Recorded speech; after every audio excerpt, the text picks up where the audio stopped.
Assalamualaikum warahmatullahi wabarakatuh. Buhannya ulun nih masih kada bisa move on lawan Muhyiddin nih. Bapak Muhyiddin, Gubernur Kalsel.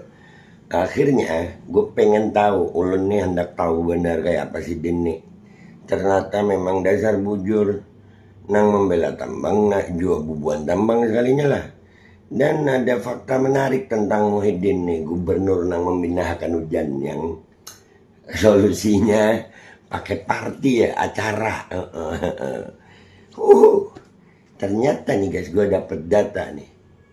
Ya, jadi memang Muhyiddin ini dulu pernah terlibat kasus loh.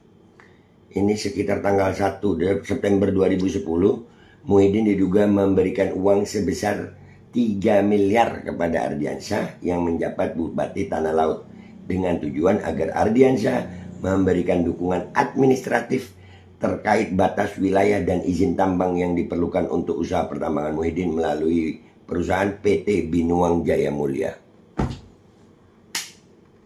2010 tuh memang ada tuh dia memang pengusaha tambang, dan caranya ya begitu, dugaan gratifikasi itu ada penetapan jadi tersangka ya, walaupun nggak sampai sidang, gua nggak tahu kenapa itu, tapi ini ada gitu.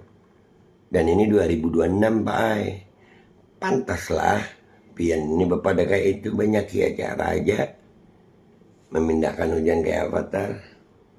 Wahai rakyat Kalsel, ulun cuman bisa pada sabar aja. Kalau nyepian berdiam aja, maka kayak ini pang jadinya. Pak Muhyiddin keren avatar. Hah.